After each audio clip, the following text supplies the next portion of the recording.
जिन लोगों ने कल हुकूमत बनाने में आजाद हिंदुस्तान की तहरीक में जिनका कोई रोल नहीं रहा, बापू के कातिलों को इस वक्त बहादुर बनाकर दिखाया जा रहा है और जिन लोगों ने वतन के लिए शहादत दी है उनके नामों को मिटाया जा रहा है। ऐसे वक्त में जरूरी है कि हम अपनी नस्लों तक अपनी तारीख मुंतकिल करें।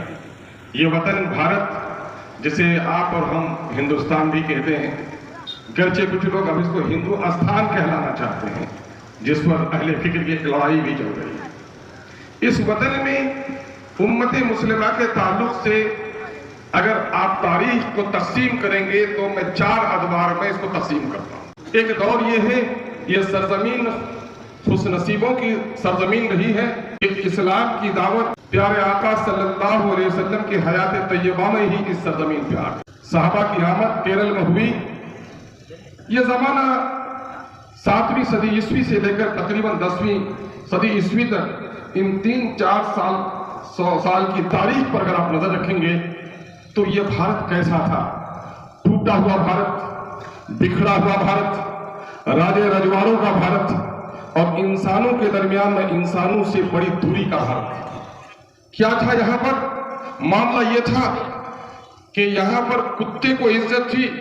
जात पात में बटी हुई ये बस्ती कैसी बस्ती थी। इंसान को इंसानों ने कितना जलील कर रखा था।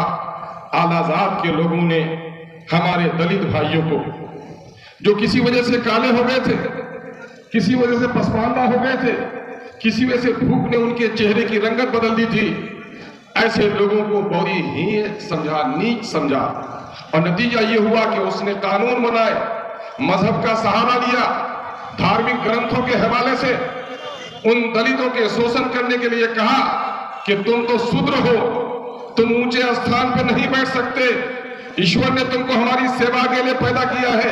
मेरे दरवाजे पर कुत्ता आए, सूअर आए, ये चल सकता है, लेकिन तुम दौड़ कर आओ, तुम्हारे बच्चे मेरी गलियों में खेले, इसको हम कभी बर्दाश्त नहीं कर सकते। दलितों की टोली अलग थी, आलादात के लोगों की टोली अलग थी।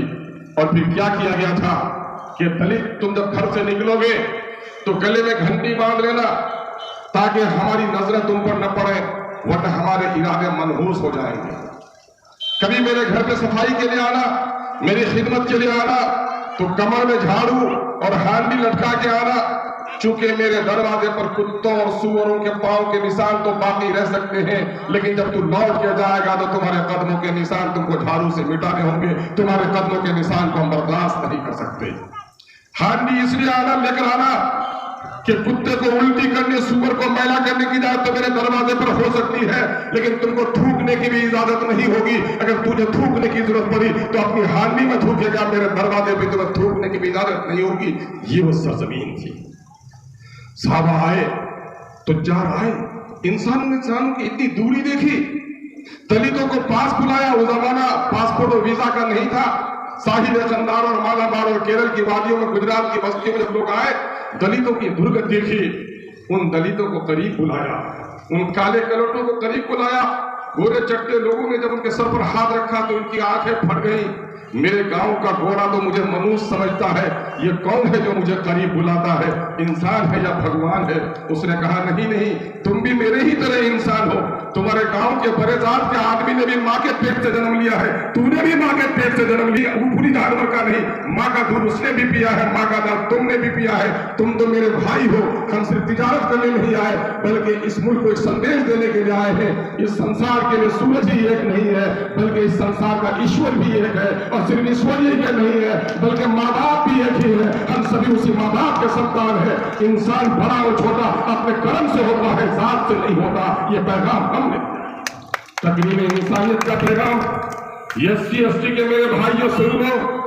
अगर ये तारीख तुम्हारे 1700 साल की याद न हो, ये आज से 1200 साल 1400 साल की अगर याद न हो, तो अभी याद रखो सन 1947 में जब संविधान सभा के लिए लोग चुने जा रहे थे, उस वक्त बड़ी काबिल शख्सियत थी कानून जानने की। उसका नाम था डॉक्टर भीमराव अंबेडकर। लोगों ने कहा डॉक्टर भीमराव अंबेडकर भी संविधान सभा का एक सदस्य होगा। अगली जातों ने कहा था संविधान सभा में किसी महार की जरूरत नहीं है। अगर उस वक्त बैरिस्टर उस वक्त अगर डॉक्टर भीमराव अंबेडकर को किसी ने गले लगाने का काम किया था और अपने इलाके से जिताकर भेजा था, तो मुस्लिम लीग और मुसलमानों ने उसको आगे बढ़ाने का काम किया था। दलित को अपनी तारीख को पढ़ लो कि हमने उस वक्त भी सम्मान देने का काम किया। यानी ये तारीख शाहिद हो गई नौजवानों कि ये 300 साल की तारीख ऐसी तारीख नहीं है कि जब पढ़ाया जाएगा, जब तुम सुनाओगे तो उन लोगों का जो इंसानों को हेच समझता था उसकी गर्दनें नीची हो जाएंगी, तुम्हारा सीना चौड़ा और पेशानी ऊपर हो जाएगी। फिर क्या हुआ? इस मुल्क में अल्लाह तबारक व तआला ने आपके उन बहादुर लोगों को जिनके अंदर में हुकूमत चलाने की इस्तेदाद थी, आप तादाद से घबराते हो। तारीख शाहिद है कि तादाद हुक्मरानी नहीं करती, इस्तेदाद हुक्मरानी करती है। उस वक्त तादाद बहुत नहीं थी, लेकिन हमारे सुल्तानों और बादशाहों में, सिपह सालारों और घुड़सवारों में वो हुनर, वो सलाहियत, वो खुलूस, वो दयानतदारी थी कि इस मुल्क के जब वो बादशाह बने, इस मुल्क को संवारने का काम किया। तकरीबन 700 साढ़े 700 साल तक इस मुल्क पर हुक्मरानी की। यही नहीं कहोगे कि सिर्फ ताजमहल बनाया, लाल किला बनाया, बल्कि टुकड़े टुकड़े के भारत को, अगर अफगानिस्तान के इलाके से लेकर बर्मा के हिस्से तक अगर टुकड़े टुकड़े के भारत को इसने जोड़कर महान भारत बनाने का काम किया, तो मोदी का दादा नहीं बल्कि तुम्हारा दादा और अब्बा औरंगजेब रहमतुल्लाह अलैह भारत को अभी भारत बनाने का काम किया। और देख लोगे कोई तारीख ऐसी नहीं मिलती इन 700 सालों में, 800 सालों में कि कहीं किसी मुस्लिम बादशाह ने जबरी तौर पर किसी को कलमा पढ़ाने की कोशिश की हो। चूंकि ये मुस्लिम बादशाह भले इस्लामी हुकूमत न चलाते, लेकिन कुरान का उनको पास था और उस कुरान ने उसको हिदायत की थी कि लकुम दीनुकुम वलिय दीन, ला इक्राह फिद्दीन, कि दीन में कोई जोर जबरदस्ती किसी को दाखिल नहीं कर सकते। और अमन के क़याम के लिए जरूरी है कि उसका दीन उनके लिए है, तुम्हारा दीन तुम्हारे लिए है। तुम्हें दीन की शहादत पेश करनी है तो अपने किरदार से, अपने अफ़आल से पेश करनी है। जबरिया तौर पर जब किसी को कलमा नहीं पढ़ा है, इसकी शहादत मुस्लिम बादशाहों ने दी है। फिर आप देखेंगे नाअहली थी या जदीद साइंसी तकनीकी उलूम की नासमझी के नतीजे में, हमारे बादशाहों की कमजोरी के नतीजे में और वतन के कुछ गद्दारों की वजह से मुल्क गुलाम हुआ। मीर जाफर, मीर कासिम का नाम सुना होगा आपने। तो मीर जाफर से अभी भी पाला पड़ा है हम लोगों को। हमारे एक दोस्त बहुत अच्छी बात कहते हैं, बच्चों को सुनाता था मीर जाफर, मीर कासिम के किस्से, तो उनकी तस्वीर नहीं मिलती थी। अब कहता है बच्चे घबराओ मत, मीर कासिम और जाफर के नस्लों की तस्वीर तुम्हारे सामने है। नतीजा यह हुआ कि मुल्क गुलाम हुआ और गुलामी के 200 साल तकरीबन जो रहे, नौजवानों सीना फख्र से चौड़ा कर लो कि गुलामी की इन जंजीरों को तोड़ने के लिए भी सबसे ज्यादा शहादत अगर किसी ने दी, मौलाना अबुल कलाम आजाद की बीवी का इंतकाल हुआ, जनाजे की नमाज में नहीं गए, आजादी की तहरीक में उसने अपनी जिंदगी गुमा दी। पुराने मुकद्दस की तफसीर का काम अधूरा रह गया, मौलाना जेल चले गए। अली बिरादरान की बेटियां सिसक कर दम तोड़ती है और अली बिरादरान जेल में रह गए। जाओ भी मैं गया था सरहद के इलाके में, जलियांवाला बाग गया था और वहां देखा मैंने सैफुद्दीन कचरू और उनके दोस्तों के खून के छींटों का दाग अब भी बाकी है। ये हमारे लोगों ने शहादत दी।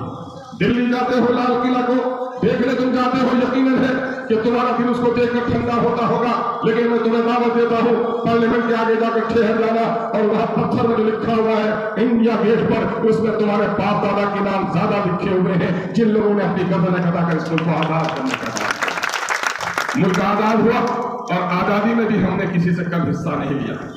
कितने अदवार हुए? एक या दो? 3 अदवार हुए। एक दौर इब्तदाई वो 200-300 सालों का तिजारत का, साहबा कराम की आमद का, और फिर ये 700 साल तारीख मुल्क में हुक्मरानी का, फिर ये 200 साल तारीख मुल्क की जिद्दोजहद आजादी का। ये तीनों अदवार पढ़कर हमारे बच्चे कभी शर्मिंदा होंगे? नहीं, शर्मिंदा नहीं होंगे, बल्कि सर उनका फख्र से ऊंचा हो जाएगा। आओ 15 अगस्त 1947 का सूरज तुलू हुआ, आजादी की नीलम पड़ी हमारे करीब आई, लेकिन बड़ा अजीब सामिल हमारे लिए हुआ।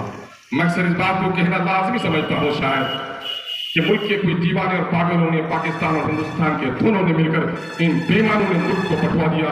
और हिंदुस्तान में रहने वाले मुसलमानों का आलम यह था, एक तरफ तिरंगा फहरा रहा था कि मुल्क आजाद हो गया था, दूसरी तरफ यह कौम से खाया जा रहा था कि मेरा बाजू काट दिया गया था। ठीक उस बदनसीब बात की तरह जिसकी बेटी की बारात भी आई थी और उसी वक्त बेटे की लाश भी आई थी, वही हंस रहे हिंदुस्तान के मुसलमानों को।